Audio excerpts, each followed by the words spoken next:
بسم اللہ الرحمن الرحیم۔ آج کا ہمارا عنوان حضرت سیدنا عثمان غنی یعنی حضرت عثمان بن عفان رضی اللہ تعالی عنہ اور آپ کی ظاہری حیات طیبہ کے بارے میں مختصر سی ڈاکومنٹری وہ میں آپ حضرات کے گوشے گزار کروں گا۔ جس طرح آپ حضرات پہلے محبت فرماتے ہیں اسی طرح امید ہے محبت فرمائیں گے۔ تو اور اس کے بعد انشاءاللہ العزیز حضرت عمر بن خطاب اور حضرت مولا علی اور حضرت صدیق اکبر ان تمام چار یاروں کے بارے میں آپ حضرات کے سامنے میں ان کی ظاہری حیات طیبہ کی ڈاکومنٹری عرض کرتا رہوں گا اور کروں گا انشاءاللہ عن قریب آہستہ آہستہ کر کے، چونکہ دیہاتی ماحول ہے اور اس کے اندر نیٹ کی بہت ساری پرابلم بنتی ہے، تو انشاءاللہ العزیز آہستہ آہستہ آپ حضرات کے میں گوشے گزار کرتا رہوں گا۔ سب سے پہلے حضرت عثمان غنی رضی اللہ تعالی عنہ کے ذات پاک کے بارے میں اور اس کے بعد شہادت کے بارے میں عرض کروں گا۔ جو نیٹ پر بدتمیزی کا طوفان کھڑا ہے کہ حضرت عثمان غنی کے قاتل کون تھے، تو یہ انشاءاللہ العزیز آپ حضرات کے سامنے میں آپ کے گوشے گزار کروں گا، اور اس کے بعد میں کوشش یہ بھی کروں گا حضرت مولا حسن اور مولا حسین ان کی ظاہری زندگی پاک کی ڈاکومنٹری بھی آپ حضرات کے سامنے پیش کروں گا انشاءاللہ العزیز۔ اللہ تبارک و تعالی میرا یہ عمل اپنی بارگاہ ناز کے اندر قبول فرمائے، اور جو دن رات اسی ہرزہ سرائی کے اندر گزارتے ہیں اللہ ان کو نیست و نبود فرمائے۔ تو سب سے پہلی بات اور حضرت عثمان غنی کے قاتل کے بارے میں بھی آپ کے سامنے میں عرض کروں گا کہ حضرت عثمان غنی رضی اللہ تعالی عنہ کا قاتل کون ہے، اس کا کیا نام ہے۔ تو یہ بات آپ سماعت فرمائیں گے۔ سب سے پہلے حضرت عثمان غنی رضی اللہ تعالیٰ عنہ کا آپ کا اسم شریف عثمان، کنیت ابو عبداللہ، لقب ذوالنورین و غنی ہے۔ نسب مبارک آباء و امہات اس طرح ہے: حضرت عثمان بن عفان ابن ابی العاص بن امیہ بن عبد شمس بن عبد مناف، اور آپ کی والدہ ماجدہ کا نام عروہ بن قرید بن ربیہ بن حبیب بن عبد شمس بن عبد مناف و امہا یعنی ان کی والدہ ام حکیم بیدا بنت عبد المطلب۔ آپ کا سلسلہ باپ اور ماں کی طرف سے اس شخصیت پر جا کر ملتا ہے جو حضور علیہ الصلوۃ والسلام کے چوتھی پشت میں دادا ہیں، اور حضرت عثمان کے پانچویں پشت میں، اور حضرت عثمان ان کی پانچویں پشت کے اندر، یعنی حضرت عثمان کی نانی ام حکیم البیضاء بنت عبد المطلب بن ہاشم تھا، اور یہ آپ کی نانی حضور علیہ الصلوۃ والسلام کے والد ماجد حضرت عبداللہ بن عبد المطلب کے ساتھ تواعم یعنی جڑواں پیدا ہوئی تھی۔ اس رشتہ سے حضرت عثمان کی والدہ ماجدہ رسول اللہ صلی اللہ علیہ وسلم کی پھپھی کی بیٹی تھی۔ نور الابصار کتاب کا نام، اور بھی بہت ساری کتابیں ہیں۔ تو حضرت عثمان غنی نے جناب ابو بکر کی تبلیغ سے 34 سال کی عمر میں اسلام قبول کیا، اور تاریخ تو بڑا کچھ بتاتی ہے، ہم صرف ان چیزوں کو ذرا چھوڑ دیتے ہیں، چھوڑنا نہیں چاہیے، اور میں نہایت ہی مؤدبانہ ہاتھ باندھ کر اپنے نوجوانوں سے گزارش کروں گا اور نوجوانوں سے عرض کروں گا، جتنے بھی میرے نوجوان اہل سنت و جماعت ہیں سنی مسلمان ان کو چاہیے کہ وہ تھوڑا سا اسلام کی طرف انٹرسٹ رکھیں، اور کم از کم اپنے ہیرو جو ہیں ہمارے ہیرو، ان کو تو کم از کم ان کی زندگیاں اور ان کے حالات یاد ہونے چاہیے ہمارے نوجوانوں کو۔ تو چونکہ غیروں کی طرف سے کوڑ جھوٹ کے پتنگڑ بنا کر نوجوان آئے بیٹھے ہوتے ہیں، اور ہمارے نوجوان یہ نہیں سوچتے کہ یہ سچ کہہ رہا ہے، یہ جھوٹ بول رہا ہے، تو ہمارے نوجوان ان کے خطابات، ان کی تقریریں اور ان کی بعض اوقات بکواسیات سنتے ہیں۔ تو مطلب عرض کرنے کا یہ ہے کہ کوشش کریں اپنے اکابرین کو، اپنے بڑوں کو ترجیح دینے کی، اور اپنے بڑوں کے ساتھ ٹائم گزارا کریں، اپنے علماء کے ساتھ بیٹھا کریں، ان کی گفتگو سنا کریں، سوال جواب ان سے کیا کریں، اور محبت کیا کریں ان کی زیارت کرتے وقت۔ اور یہی محبت رسول اللہ صلی اللہ علیہ وسلم نے ارشاد فرمایا تھا کہ کن عالما او متعلما او مستمعا او محبا ولا تکن الخامس فتہلک۔ حضور نے فرمایا کہ یا عالم بننا، یا متعلم بننا، یا مستمع بننا، یا عالم کے ساتھ محبت کرنے والا بننا، پانچواں نہ بننا، یعنی ان کے ساتھ بغض رکھنے والا۔ اگر کسی نے اپنے عالم کے ساتھ، سنی عالم کے ساتھ بغض رکھا تو حضور فرماتے ہیں فتہلک، پس وہ ہلاک ہو گیا۔ تو مطلب کہنے کا یہ ہے، کوشش یہ کرنی چاہیے اپنے عالموں کو ٹائم دیں، ان کی زیارت کریں، ان کے پاس بیٹھا کریں۔ آپ کے عالموں کے سینوں کے اندر بہت کچھ ہے، الحمدللہ میرے رسول اللہ کا دیا ہوا علم، میراث میرے رسول اللہ کی بہت کچھ ہے، آپ تھوڑا سا ان کے قریب تو لگیں۔ بہرحال اللہ تبارک و تعالی ہمیں اس پر عمل پیرا ہونے کی توفیق عطا فرمائے۔ تو میں یہ عرض کر رہا تھا، عہد جاہلیت میں نہایت پاکیزگی میں عہد جاہلیت بھی گزارا، باوجود ہر طرف حرام چیزوں کا دور تھا، لیکن آپ نے کبھی زنا، شراب، چوری نہیں کی، یعنی زمانہ جاہلیت میں بھی آپ کی زندگی ہر برے افعال سے نہایت مالدار، رحم دل، غریب پرور، اور وہ بھی ایسے دور میں کہ جب یہ صفات خال خال یعنی عام لوگوں کے اندر نہیں پائی جا رہی تھیں۔ تو لوگوں نے بڑا کچھ کہا اور بہت کچھ ہی کہا، لیکن جو میں آپ حضرات کے سامنے عرض کرنے چلا ہوں وہ ذرا آپ سماعت کریں گے، انشاءاللہ لطف آ جائے گا آپ کو۔ یہ تھا مختصر تعارف حضرت عثمان غنی رضی اللہ تعالی عنہ کا۔ اب تھوڑا سا ان کی خلافت کے بارے میں، اور پھر انشاءاللہ العزیز ہم آگے نکلیں گے، اور مختصر طور پر میں کوشش کرتا ہوں اس کلپ کو جلدی ختم کریں تاکہ ہمارے دوست اس سے معزوز ہوں۔ آپ تیسرے خلیفۃ المسلمین ہیں، اور جس طرح کہ پہلے میں نے عرض کیا، آپ کے والد کا نام عفان، نبی کریم صلی اللہ علیہ وسلم سے عمر مبارک میں 6 سال چھوٹے۔ ذوالنورین آپ کو اس لیے کہا جاتا ہے کہ آپ کے نکاح کے اندر رسول اللہ صلی اللہ علیہ وسلم کی 2 شہزادیاں آئیں۔ نبی کریم صلی اللہ علیہ وسلم کی بڑی شہزادی کا نام حضرت زینب پاک، حضرت رقیہ پاک، حضرت ام کلثوم پاک اور حضرت بی بی فاطمہ پاک۔ یہ 4 نبی کریم صلی اللہ علیہ وسلم کی شہزادیاں ہیں، اور چاروں میں جو سب سے بڑی شہزادی حضرت زینب پاک ہیں، ان کے بارے میں بھی عرض کروں گا، لیکن مختصر کہ آپ کے شوہر کا نام لقید یا بقید، تو مطلب کہنے کا یہ ہے۔ پھر حضرت رقیہ پاک اور حضرت ام کلثوم پاک، حضرت عثمان پاک کے گھر، حضرت فاطمہ پاک، حضرت علی پاک کے گھر۔ تو یہ یکے بعد دیگرے رسول اللہ صلی اللہ علیہ وسلم نے حضرت عثمان کو دی، اور آخر میں حضرت جب ام کلثوم پاک کا وصال بکمال ہوا نا،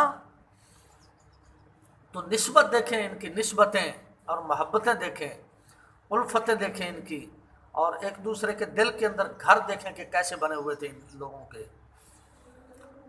تو جب حضرت ام کلثوم پاک کا وصال ہوا تو حضور علیہ الصلوۃ والسلام نے فرمایا عثمان اگر میری 40 بیٹیاں بھی ہوتی تو میں ایک ایک کر کے تیرے نکاح کے اندر دے دیتا۔ وہ واقعہ ہے نا حضرت امام اعظم ابو حنیفہ رحمۃ اللہ علیہ کے دور مبارک کا، کہ ایک بندہ حضرت عثمان پاک کو گالی نکالتا تھا۔ آپ اس کے گھر گئے، جا کر فرمایا کہ میں رشتہ کرنا چاہتا ہوں اپنی بیٹی کا۔ اس نے کہا کیسا رشتہ آپ کو چاہیے؟ آپ نے کہا کہ لڑکا یہودی ہو۔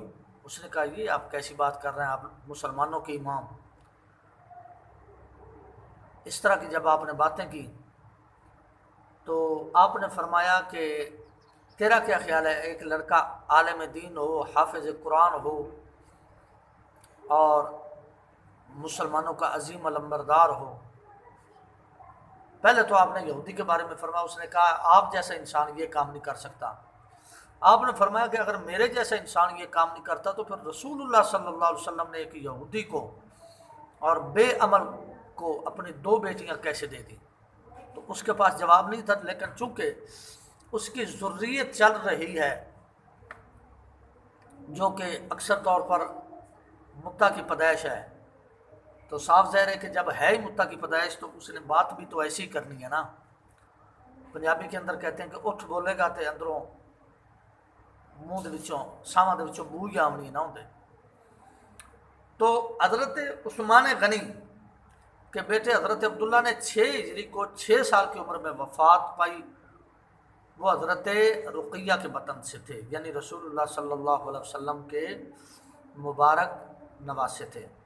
حضرت صدیق اکبر کی ترغیب سے آپ نے اسلام قبول کیا۔ غزوہ بدر کے علاوہ تمام معرکوں میں آپ نے حصہ لیا۔ کس نے؟ حضرت عثمان غنی نے۔ اور صلح حدیبیہ میں حضور علیہ الصلوۃ والسلام نے اپنا سفیر بنا کر بھیجا۔ حضرت علی نمبر 1، حضرت عبد الرحمن نمبر 2، حضرت طلحہ 3، سعد بن ابی وقاص 4 اور حضرت زبیر 5 شخصوں نے آپ کو خلیفہ سوم تجویز کیا اور آپ کو تجویز کر کے آپ کو خلیفہ بنایا گیا۔ پہلے نمبر پر میں نے کیا کہا؟ حضرت علی المرتضیٰ نے۔ اگر اس طرح کا کرولا تھا تو وہ میں آگے چل کر عرض کرتا ہوں انشاءاللہ۔ تو جب بیعت رضوان میں یہ بات پھیلا دی گئی منافقین کی طرف سے کہ حضرت عثمان غنی شہید ہو گئے ہیں، تو رسول اللہ صلی اللہ علیہ وسلم نے حضرت عثمان غنی کی طرف سے بیعت لی اور حضور نے فرمایا کہ میں بھی تمہارے ساتھ ہوں، مطلب کہنے کا یہ ہے کہ لڑنے والا ہوں۔ اب سب سے پہلے بیعت کس نے کی؟ حضرت ابو سفیان اسدی عکاشہ بن محسن کے بھائی نے۔ بیعت رضوان کرنے والے کتنے صحابہ تھے؟ 1400 صحابہ تھے، جن میں رسول اللہ صلی اللہ علیہ وسلم خود بھی۔ تو مطلب کہنے کا یہ تھا کہ رسول اللہ صلی اللہ علیہ وسلم بیعت لے رہے ہیں کہ ہم عثمان کا بدلہ لیں گے۔ کیا دشمنوں کے بدلے لیے جاتے ہیں یا جن کے پاس ایمان ہی نہ ہو ان کے بدلے لیے جاتے ہیں، یا جو خائن ہو، جو ظالم ہو، جو جابر ہو معاذ اللہ اس کے بدلے لیے جاتے ہیں؟ کوئی شرم کرو بات کرتے ہوئے، کوئی حیا ہونا چاہیے بندے کے پاس، پر حیا بھی حلالی کے پاس ہی ہوتا ہے۔ بہرحال ایک رات کے اندر قرآن پاک ختم کرنے والے حضرت عثمان غنی تھے، اور 70,000 جہنمیوں کو جنت میں لے جائیں گے حضرت عثمان غنی۔ اور جن حضرات نے قرآن پاک کی تصحیح کی، قرآن پاک کی تصحیح کی، ان میں حضرت عبداللہ بن زبیر نمبر 1، حضرت زید بن حارث نمبر 2، حضرت سعید بن عاص قرشی نمبر 3 اور حضرت عبد الرحمن بن حارث بن حشام قرشی۔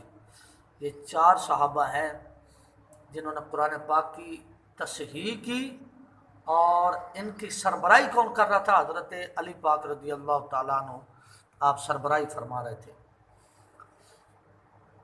تو حرب عبادلہ یہ حضرت عثمان کے دور کے اندر ہوئی۔ حرب عبادلہ جن 4 صحابہ کے نام تھے، ان کے نام حضرت عبداللہ بن زبیر، حضرت عبداللہ بن عمر، حضرت عبداللہ بن سعید، عبداللہ بن عباس، 4 یہ کمانڈر تھے اس وقت۔ فتح بالخبر کے موقع پر نہ کوئی عورت بیوہ ہوئی، نہ کوئی بچہ یتیم۔ تو یہ واقعہ حضرت عثمان غنی کے دور مبارک میں ہوا۔ تو 2 بھائی بالخبر کے موقع پر جو لڑائی ہوئی تھی، 2 بھائیوں نے بھی شرکت کی، جن میں ایک شہید ہو گیا، لیکن اس کی وجوہات میں انشاءاللہ عرض کروں گا۔ تو بئر روما کو حضرت عثمان غنی نے خریدا اور مسلمانوں کو عطا کیا۔ میں عرض کر رہا تھا عبد الرحمن بن ربیعہ شہید ہو گئے، 2 بھائی جو اکٹھے اس مارکہ کے اندر شامل ہوئے، جبکہ سلمان بن ربیعہ یہ زندہ بچ گئے تھے۔ حضرت عثمان غنی 6 محرم 24 ہجری بمطابق 7 نومبر 644 کو آپ کو خلافت دی گئی۔ حبشہ کی طرف سب سے پہلی ہجرت آپ نے فرمائی۔ حضرت عثمان غنی کاتب وحی تھے۔ حضرت عثمان غنی نے 34ویں نمبر پر اسلام قبول کیا۔ حضرت عثمان غنی کی خبر، اسلام کی خبر سن کر ان کے چچا انہیں بہت تکلیف دیا کرتے تھے، کھجور کی صف میں لپیٹ کر نیچے سے دھواں دیتے تھے۔ رات کو نماز میں مکمل قرآن پاک ختم کر لیا کرتے تھے۔ یہ باتیں میں کس سے عرض کر رہا ہوں؟ جو حلالی ہو، رات کو نفل پڑھتا ہو، رات کو متے نہ کرتا ہو۔ نبی کریم صلی اللہ علیہ وسلم مسجد نبوی کے کس دروازے سے آتے تھے؟ مسجد نبوی کے اندر باب عثمان سے۔ اچھا، 2 مرتبہ ہجرت آپ نے فرمائی، حبشہ کی طرف اور پھر مدینہ کی طرف۔ نماز جمعہ میں پہلی اذان کی ابتدا حضرت عثمان غنی کے دور مبارک میں ہوئی، جس پر کسی مولوی کو کوئی ڈاؤٹ نہیں ہے۔ مسجد نبوی شریف کے لیے 1000 اشرفیوں کے گھر خریدے، ساتھ والے حضرت عثمان غنی نے، جبکہ علامہ ارشد القادری صاحب نے استقامت ڈائجسٹ کے اندر 10,000 اشرفیاں یا 20,000 اشرفیاں بھی لکھی۔ مدینہ منورہ والا کنواں 35,000 درہم میں خرید کر وقف کیا، اور جنت البقیع والی جگہ حضرت عثمان غنی نے خرید کر دی۔ غزوہ تبوک کے موقع پر حضرت عثمان غنی نے 950 اونٹ بما کچاووں کے، اس کے علاوہ 50 گھوڑے اور 1000 دینار۔ نبی کریم صلی اللہ علیہ وسلم نے انہی کے بارے میں فرمایا تھا کہ انہیں بے گناہ شہید کیا جائے گا، اور بعد میں ایسا ہی ہوا۔ حضرت عثمان غنی نے منصب خلافت سنبھالنے کے بعد جو سب سے پہلا عامل مقرر کیا حضرت سعید ابن ابی وقاص، عامل کوفہ تھے۔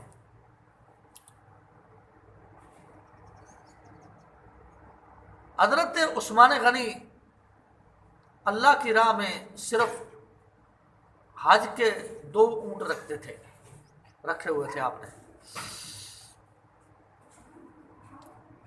آپ نے گندم کے 1000 اونٹ مدینہ پاک میں مفت تقسیم کیے تھے۔ جس قرآن پاک کی آپ تلاوت فرماتے تھے، آج بھی استنبول یعنی ترکی کے مشہور عجائب گھر یعنی توپ کاپی میں موجود ہے۔ حضرت عثمان کی بہن آمنہ فتح مکہ کے موقع پر 8 ہجری کو مسلمان ہوئی۔ حضرت عثمان غنی عشرہ مبشرہ میں بھی داخل ہیں، یعنی وہ 10 صحابہ جن کی خوشخبری جنت کی چلتے پھرتے رسول اللہ صلی اللہ علیہ وسلم نے عطا فرمائی۔ افریقہ کو حضرت عثمان غنی کے دور میں حضرت عبداللہ بن سعد نے 27 ہجری کو، اور قبرص کو حضرت عثمان غنی کے دور میں حضرت امیر معاویہ نے فتح کیا۔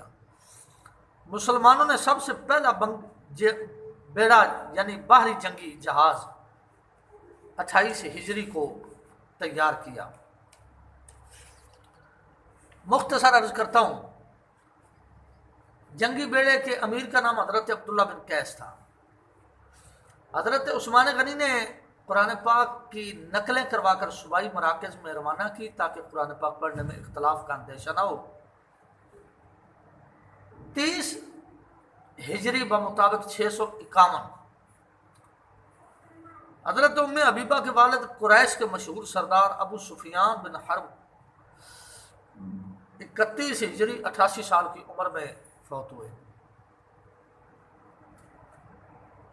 اور اسی طرح حضرت عثمان غنی نے ان کا جنازہ پڑھایا۔ جلیل القدر صحابی حضرت ابو ذر غفاری نے حضرت عثمان غنی کے دور میں وفات پائی۔ ان کے آخری الفاظ بسم اللہ وعلی ملت رسول اللہ۔ نبی کریم صلی اللہ علیہ وسلم کی دائی مبارک حضرت مائی شفا 32 ہجری میں وفات ان کا وصال۔ حضرت عباس بن عبد المطلب کا انتقال 32 ہجری 75 سال کی عمر میں۔ قرآن پاک کے 30 نسخے 30 پارے کس خلیفہ نے؟ حضرت عثمان غنی نے بنوائے۔ حضرت عباس کی نماز جنازہ حضرت عثمان غنی نے پڑھائی اور جنت البقیع شریف میں دفن کیا گیا۔ حضرت عبداللہ بن مسعود نے حضرت عثمان غنی کے دور خلافت میں وفات پائی اور جنت البقیع میں۔ جلیل القدر صحابی حضرت عبداللہ بن زید کی وفات 31 ہجری۔ حضرت بلال کو اذان حضرت عبداللہ بن زید، حضرت ابو درداء انصاری کی وفات بھی 32 ہجری کے اندر ہے۔ تو میں عرض یہ کر رہا تھا، قدیم الاسلام صحابی حضرت فقداد بن اسود کندی کی وفات حضرت عثمان غنی کے دور مبارک میں جرف میں ہوئی اور نماز جنازہ حضرت عثمان غنی نے پڑھائی۔ یہ جرف بہت علاقہ تھا، اس کی میں انشاءاللہ وضاحت عرض کروں گا، ویسے بھی علامہ بلازری نے اس کی وضاحت کر دی ہے۔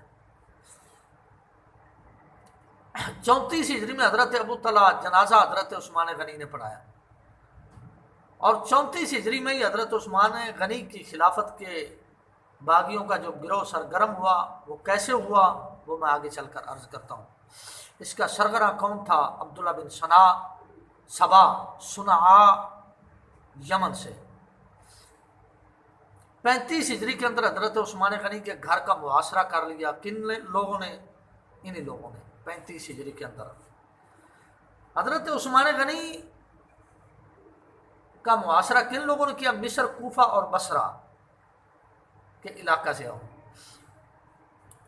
حضرت اہل کوفہ حضرت عثمان غنی کی جگہ خلیفہ بنانا چاہتے تھے حضرت زبیر کو، وہ میں وجوہات آگے عرض کرتا ہوں، اور کون کرنے والا تھا شہید وہ بھی میں آپ کے سامنے عرض کرتا ہوں۔ حضرت علی پاک رضی اللہ تعالی اہل مصر کو معزول کر کے کسے خلیفہ بنانا چاہتے تھے؟ اہل مصر حضرت عثمان پاک کو، حضرت علی پاک کو خلیفہ بنانا چاہتے تھے، اس کی وجہ بھی ہے۔ اہل بصرہ کس کے حق میں تھے؟ حضرت عثمان غنی کی خلافت کو ختم کرنا چاہتے تھے، اور حضرت طلحہ کے حق میں۔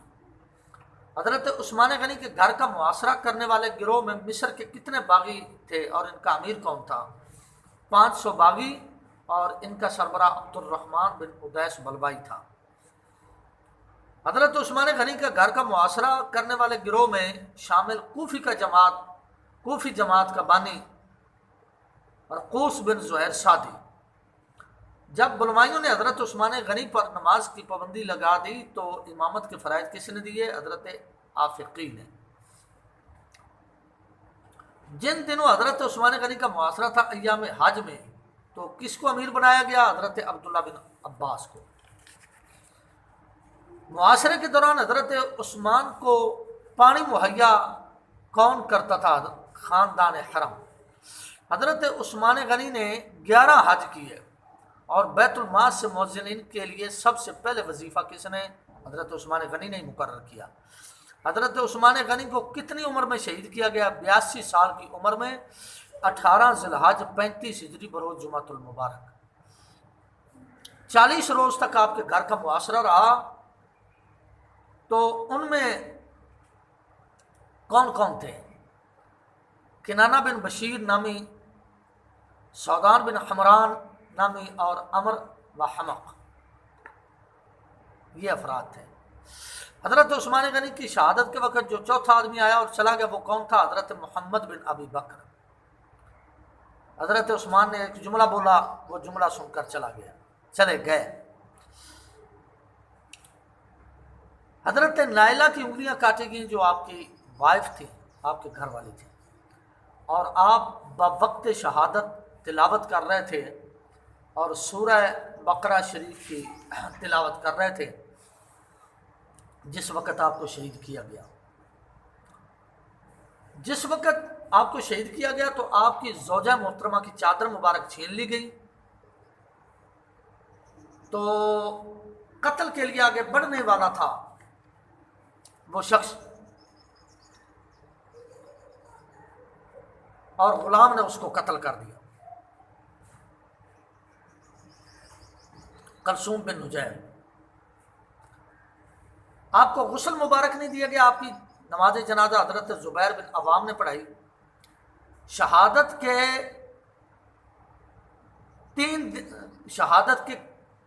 3 دن بعد حضرت عثمان غنی کی لاش مبارک کو 17 صحابہ نے رات کی تاریکی میں جنت البقیع میں دفن کیا۔ جنت البقیع کے ایک حصہ حش کوکب میں حضرت عثمان غنی کو اور دفن کیا گیا۔ جس وقت آپ کا سامان مبارک لوٹا تو اس وقت 30 کروڑ 50 لاکھ درہم اور 1,50,000 درہم اور اس کے علاوہ 1000 اونٹ چھوڑے تھے آپ نے جو لوٹے گئے۔ حضرت عائشہ صدیقہ، حضرت طلحہ، حضرت زبیر بن عوام اور حضرت عبداللہ پاک رضی اللہ تعالی عنہ نے حضرت عثمان غنی کے قاتلوں کی گرفتاری کا مطالبہ کرنے کی گروہ کی قیادت کی تھی۔ اس خلیفہ رسول کا اسم گرامی حضرت عثمان ہے، جن کی شہادت پر 3 دن تک جنات بھی روتے رہے۔ تو جس وقت آپ کو شہید کیا گیا اس وقت آپ کا خون مبارک قرآن پاک کی آیت بینہ فَسَيَكْفِيكَهُمُ اللَّهُ وَهُوَ السَّمِيعُ الْعَلِيمُ پر گرا تھا۔ تو اس مختصر سی بات کے بعد اب میں آپ کے سامنے وہ چند ایک باتیں عرض کروں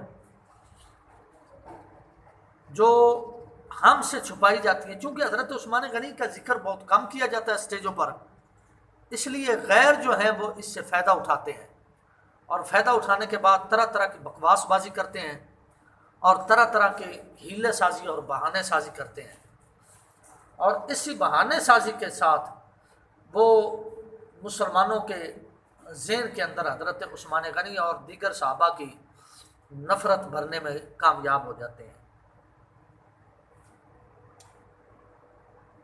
تو اب میں مختصر طور پر چند ایک باتیں جو آن دی ریکارڈ ہیں اس وقت بھی، نبی کریم صلی اللہ علیہ وسلم نے ایک بات فرمائی تھی حضرت عثمان غنی کو۔ بات کیا تھی؟ حضور نے فرمایا ان اللہ یقمصک قمیصا فان ارادک المنافقون ان تخلع فلا تخلعنہن، مسند شریف کے اندر یہ حدیث پاک موجود ہے کہ منافق ارادہ کرے گا، آئے عثمان منافق ارادہ کرے گا، لیکن ایک بات ذہن میں رکھنا، اللہ تجھے خلافت کی قمیص عطا فرمائے گا اور اس قمیص کو تو نے اتارنا نہیں ہے، اور منافق ارادہ کرے گا اتارنے کا لیکن تو نے اتارنا نہیں۔ قربان جائیں، حضرت عثمان غنی کے پاس حضرت علی پاک چل کر آئے، حضرت امام حسن، حضرت امام حسین پاک اور دیگر صحابہ کرام، سارے صحابہ چل کر آئے کہ آئے عثمان غنی ہم آپ کا بدلہ لیں گے، لیکن آپ نے فرمایا کہ میں نے رسول اللہ کے شہر کے اندر یہ کام نہیں کرنا، یعنی خون نہیں بہانا۔ اب اس کی وجہ کیا تھی؟ کون تھا یہ خون بہانے والا اور کون تھا آپ کو شہید کرنے والا؟ وہ میں آپ کے سامنے ذرا عرض کر دوں۔ اس کی وجہ کیا بنی؟ آپ کی شہادت کی اور آپ کو شہید کیسے کیا گیا، وہ آپ سماعت فرمائیں گے۔ ایک آدمی تھا، اس کا نام تھا عبداللہ بن سبا۔ یہ پکا یہودی تھا، اور پکا یہودی ہونے کے ساتھ ساتھ اسلام دشمن تھا۔ ایسا اسلام دشمن جو کبھی بھی اسلام کے اندر کسی کو نہیں چاہتا تھا، چاہے وہ رسول اللہ صلی اللہ علیہ وسلم کی ذات پاک ہی ہو۔ یہ ایسا کمینہ شخص تھا۔ یہ اسلام کے اندر رہ کر، اس نے ظاہری طور پر کلمہ پڑھ لیا تھا، تو اسلام کے اندر رہ کر یہ اسلام کے خلاف ہرزہ سرائی کرتا رہتا تھا، جس کی بڑی لمبی چوڑی ڈیٹیل ہے۔ یہ آج کل کہتے ہیں نا اپنے رسالوں کے اندر چھاپ کر، فلاں عبداللہ بن سبا بڑا عاشق تھا، فلاں تھا، پکا مسلمان تھا، مجتہد تھا۔ تو صاف ظاہر ہے جو یہودی ہوگا، یہودیوں کا تھا، وہ مجتہد تھا ہی، لیکن مسلمانوں کا وہ مجتہد نہیں تھا۔ اب حضرت عثمان غنی کی جس وقت خلافت آئی، تو خلافت کے ٹائم آپ بڑا اسلام نے تیزی کے ساتھ ترقی کی، اور ترقی کرنے کے ساتھ ساتھ آپ نے صوبے جو بنائے، وہ صوبے کون کون سے تھے؟ ایک صوبہ حضرت شام، حضرت امیر معاویہ کو اس کا گورنر بنایا گیا۔ شام، کوفہ، بصرہ اور مصر، یہ چار، جن کے اندر پہلے دو جو ہیں ملک شام، اس کے اندر حضرت امیر معاویہ گورنر تھے، اور جو کوفہ تھا اس کے اندر حضرت ولید بن عتبہ گورنر تھے۔ یہ دونوں تھے حضرت عثمان غنی کے رشتہ دار۔ اور باقی رہا بصرہ کے اندر حضرت ابو موسیٰ اشعری عبداللہ بن قیس رضی اللہ تعالیٰ، آپ گورنر تھے۔ اور مصر کے اندر حضرت عمر بن عاص گورنر تھے۔ تو یہ معاملات، یعنی دو حضرت عثمان غنی کے رشتہ دار شام اور کوفہ کے، اور بصرہ اور مصر کے اندر جو گورنر تھے وہ آپ کے رشتہ دار نہیں تھے۔ تو میں صرف اشارے کروں گا کتابوں کے، اور اس کے بعد انشاءاللہ العزیز اجازت چاہوں گا آپ سے۔ تو یہ جو کمینہ شخص تھا نا، کون؟ عبداللہ بن سبا یہودی، یہ مختلف علاقوں کے اندر جاتا اور جا کر اسلام کے خلاف لوگوں کو بھڑکاتا۔ کبھی حضرت ابو بکر صدیق، کبھی حضرت عمر پاک، کبھی حضرت عثمان پاک، اور یہ اسلام کے خلاف بھڑکاتا۔ آخر میں اور تو کوئی بہانہ اس کے ہاتھ نہ آیا۔ جب ہاتھ نہ آیا تو اس نے اور روش اختیار کر لی۔ اللہ کا نام لو، قرآن پڑھو، تلاوت کرو، اسلام کے اندر داخل ہو جو اسلام پکا مذہب ہے اور یہ بخشش کروانے والا مذہب ہے، اسی کی بخشش پر قیامت والے دن ہماری بخشش ہوگی۔ تو پہلے ایک دو باتیں میں عبداللہ بن سبا کے موضوع پہ کر لوں۔ یہ وہ شخص تھا جس کی میں بات عرض کر رہا ہوں۔ تو سب سے پہلے عبداللہ بن سبا، تاریخ ابن عساکر پڑھ کر دیکھ لیں، جس کو تاریخ مدینہ جلد 16 پڑھ کر دیکھ لیں، حرف سین کے تحت اس کا ذکر کیا گیا ہے۔ اور ابن سودا، اس کے بارے میں البدایہ والنہایہ پڑھ کر دیکھ لیں، صفحہ 263۔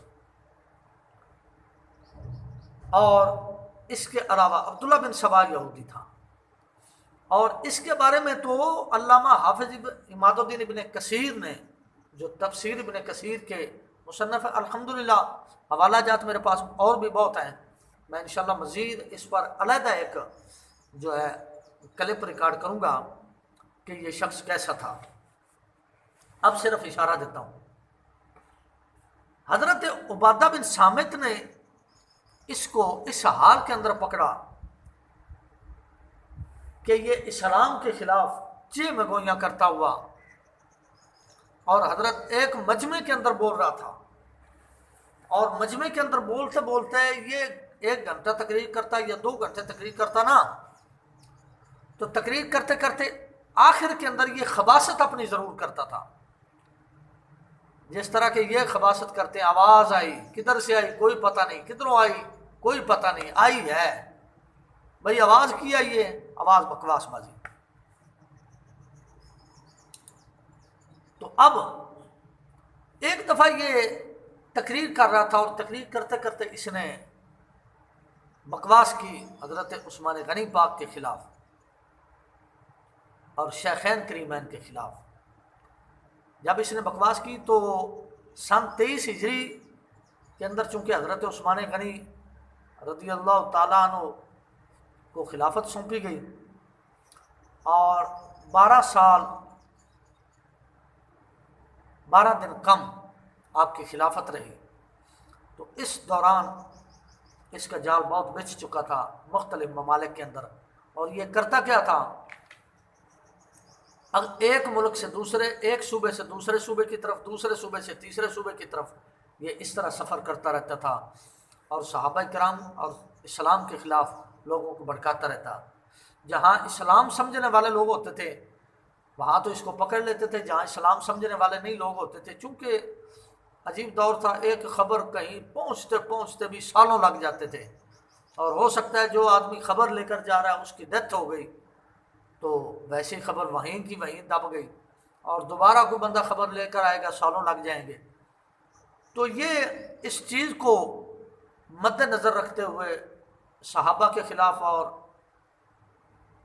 اسلام کے خلاف عرض سرائی کرتا رہتا، اور لوگ اس پر اعتماد کرتے جی مدینے دے وچوں آیا ہے۔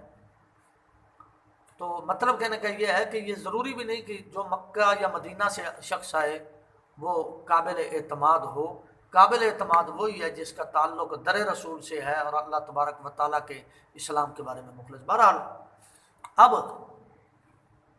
اس نے کافی ساری بکواسیات کی، صرف 2 باتیں میں عرض کرتا ہوں۔ حضرت عبداللہ بن صامت نے، عبادہ بن صامت نے اس کو پکڑا اور فرمایا خدا تجھے غرق کرے، تو یہ کیا بکواس بازی کرتا ہے پاکیزہ لوگوں کے بارے میں۔ پڑھ کے دیکھیں تاریخ ابن عساکر۔ اور ابن سودا جو قاتل عثمان ہے اس کے بارے میں حضرت حافظ عماد الدین ابن کثیر نے بڑے عجیب لفظ لکھے، فرمایا قبح اللہ، یہ لفظ انہوں نے لکھے تفسیر ابن کثیر کے اندر۔ تو مطلب کہنے کا یہ ہے کہ یہ شخص تھے، اچھا جس وقت اس کو اور تو کوئی موقع نہ ملا، ایک کیس آیا تو اس وقت قدرتی طور پر یہ بھی کوفہ کے اندر موجود تھا، چونکہ باقی علاقوں کے اندر کافی لوگ اس کو سمجھنے لگ گئے، اور پھر قدرتی مسئلہ ایسا بنا کہ حضرت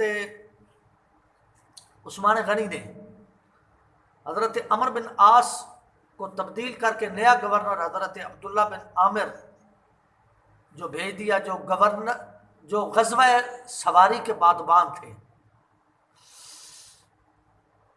مصر کے اندر، اور بصرہ کے اندر حضرت ابو موسیٰ اشعری کی جگہ حضرت عبداللہ بن سر کو بھیج دیا۔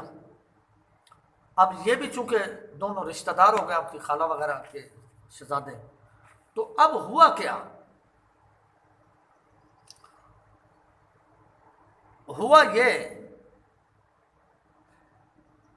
کہ جس وقت حضرت عثمان غنی رضی اللہ تعالیٰ عنہ آپ سرکار نے جس وقت ان کو بھیج دیا، بھیجنے کے بعد اس کے ہاتھ اور پتنگڑ آ گیا، یہ جی رشتہ داروں میں گورنری تقسیم ہو رہی ہے۔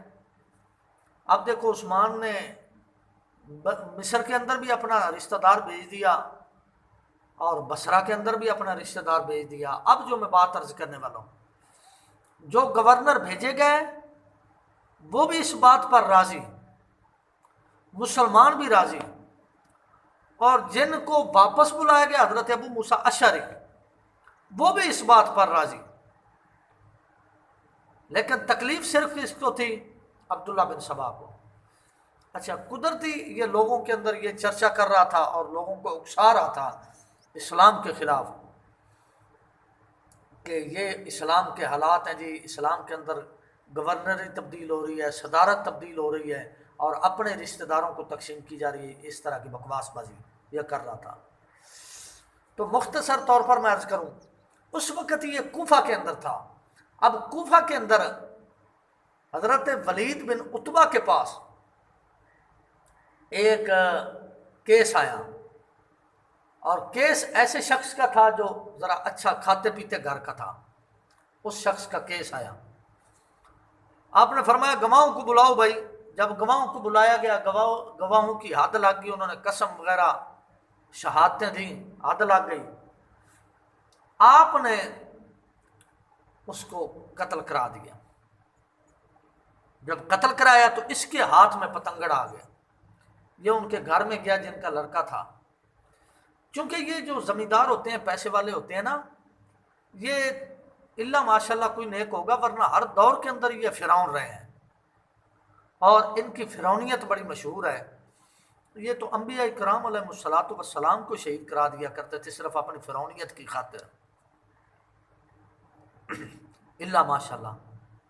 اور آج کل بھی یہی کام چل رہا ہے، جو مولوی ممبر رسول پر بیٹھ کر سچی بات کرے، جو حق بات کرے، اس کو نکال دو جی، یہ ساری شان کے خلاف ہے۔ خدا ان کو غارت کرے، خدا ان کو ذلیل و خوار کرے، اور اللہ کرے ان کو مرتے وقت جو ہے نا میرے رسول اللہ کی شفاعت بھی نصیب نہ ہو، جو اسلام کے اندر اپنی من مانی کرتے ہیں اور اسلام کو اپنا چوکیدار سمجھتے ہیں اور اسلام کو اپنا جناب در کا نوکر سمجھتے ہیں۔ اللہ اسلام کو بھی عزت عطا فرمائے، اور جو اسلام کی نوکری کرتا ہے اللہ اس کو بھی عزت عطا فرمائے۔ تو اب اس نے جا کر ان کو اکسایا، جب اکسایا تو یہاں سے معاملہ بگڑ گیا۔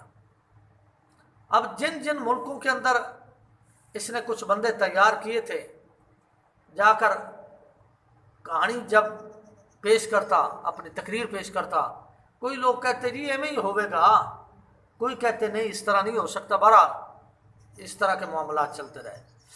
سب سے پہلے اس نے اس خاندان کو اکسایا کہ دیکھو جی ولید بن عتبہ نے تو تمہارا بندہ مروا دیا ہے۔ اب ہوا کیا، اس خاندان کو ساتھ لیا اور کچھ اعتراضات اکٹھے کیے، اور معاذ اللہ استغفر اللہ حضرت ولید بن عتبہ پر شراب کی تہمت لگائی۔ شراب کی تہمت لگانے کے بعد یہ مکہ پاک میں، مدینہ پاک میں پہنچ گئے۔ اس کا ذہن یہ تھا کہ جب ہم شکایت کریں گے، مقدمہ دائر کریں گے، تو حضرت عثمان چونکہ ان سے واقف ہیں، ان کی نیکی بڑی مشہور ہے اور اسلام کی خاطر ان کی قربانیاں بڑی مشہور ہیں، تو اسلام کے اندر ان کو حضرت عثمان سزا نہیں دیں گے، ہم اس بات کو پتنگڑ بنا دیں گے۔ جب یہ شکایت پہنچی اور اس نے جھوٹے گواہ بھی بنا لیے، جب جھوٹے گواہ بنا لیے ادھر پہنچے مدینہ پاک میں، حضرت عثمان غنی نے گواہ مانگے۔ گواہ مانگنے کے بعد حضرت ولید بن عتبہ سے پوچھا کہ کیا مسئلہ ہے۔ انہوں نے کہا جی آپ نے بھی قسم دی، لیکن آپ نے کہا کہ میرے پاس گواہ نہیں ہے اس بات کا، البتہ ایک بات ضرور ہے کہ میں نے ان کے ایک آدمی کو سزا دی تھی، سزا کے طور پر قتل کرایا ہے، تو شاید وہ بدلہ مجھ سے لے رہے ہیں، اور اس کی طرف تو دیکھ کر آپ ویسے ہی کہ یہ شخص ہے جو یہودیت مسلمانوں کے اندر پھیلا رہا ہے۔ تو خیر، اب حضرت عثمان غنی نے فرمایا کہ دیکھ اگر تو پاک ہے، اور میں بھی یقین کرتا ہوں کہ تو پاک ہے اور بالکل صاف ہے، لیکن ان کے پاس چونکہ گواہیاں ہیں، اگر سزا نہیں دیتے یا کوڑے نہیں لگاتے تو ان لوگوں نے اسلام کے اندر کوئی نیا پتنگڑ کھڑا کر دینا ہے۔ اور سزا دینے کے اندر یہ ہے کہ آپ کو اللہ تبارک و تعالیٰ قیامت والے دن اس کی بہتر جزا عطا فرمائے گا اور ان کو ذلیل و خوار فرمائے گا۔ انہوں نے کہا جی میں حاضر ہوں۔ آپ کو باقاعدہ کوڑے لگوائے ان یہودیوں نے اور ان متا کی پیدائش لوگوں نے۔ تو ایک آدمی مجھے کہنے لگا جی کوڑے تو لگے نا بخاری شریف دے وچ۔ میں نے کہا کوڑے لگے، لیکن سچائی پر لگے یا جھوٹ پر لگے یہ بتا، میں نے کہا۔ تو یہاں خاموش ہو جاتے ہیں۔ تو حضرت اس پر آپ کو گورنر سے معزول کر